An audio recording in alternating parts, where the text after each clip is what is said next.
সবাই মরে যাবো, আমরা সবাই, কেউ থাকবো না। এই পৃথিবী থাকার জায়গা নয়।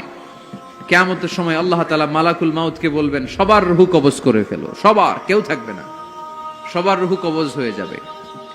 আল্লাহ মালাকুল মাউতকে বলবেন, মালাকুল মাউত কি অবস্থা? বলবে সব শেষ। মাইয়াবকা, কে বাকি? মালাকুল মাউত বলবে জিনেরা বাকি, যাদেরকে দেখা যায় না। আল্লাহ বলবেন জিনদেরকেও শেষ করে ফেলো, রূহ কবজ করো। মালাকুল মাউত আজরাইল জিনদের রূহ কবজ করবে। আল্লাহ এবার জিজ্ঞেস করবে, ইয়া মালাকাল মাউত আখবিরনি মাইয়াবকা, এবার বলো আর কে বাকি? মালাকুল মাউত বলবে, আল্লাহ মানুষগুলো সব শেষ, জিনগুলাও শেষ, এবার বাকি ইবলিস শয়তান। কে বাকি? ইবলিসরেও শেষ করো, ইবলিসও শেষ। আল্লাহ আবার জিজ্ঞেস করবেন, ইয়া মালাকাল মাউতি মাইয়াবকা, আর কে বেঁচে আছে বলো।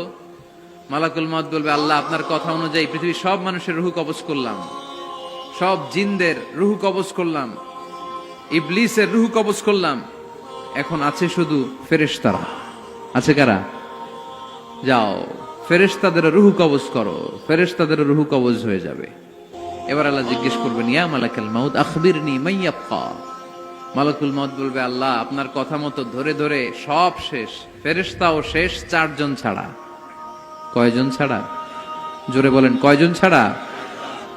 ইসরাফিল, জিব্রাইল, মিকাইল, আজরাইল। আল্লাহ এই 4 জন আমরা বাকি। আল্লাহ বলবে, যাও ইযহাব ইনতালিক ইলা জিবরিল ওয়াকবাদ রূহা, জিব্রাইলের রূহ কবজ করো। ইযহাব ইলা ইসরাফিল ওয়াকবাদ রূহা, ইসরাফিলের রূহ কবজ করো। ইযহাব ইলা মিকাইল ওয়াকবাদ রূহা, রূহ কবজ করো। ওই 3 ফেরেশতাও শেষ।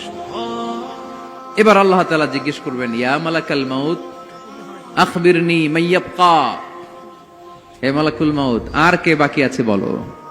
মালাকুল মাউত বলবে, আল্লাহ আপনার কথা মতো মানুষগুলো শেষ, জিনগুলো শেষ, ইবলিস শেষ, আমার বাকি 3 ভাই ইসরাফিল, মিকাইল, জিব্রাইল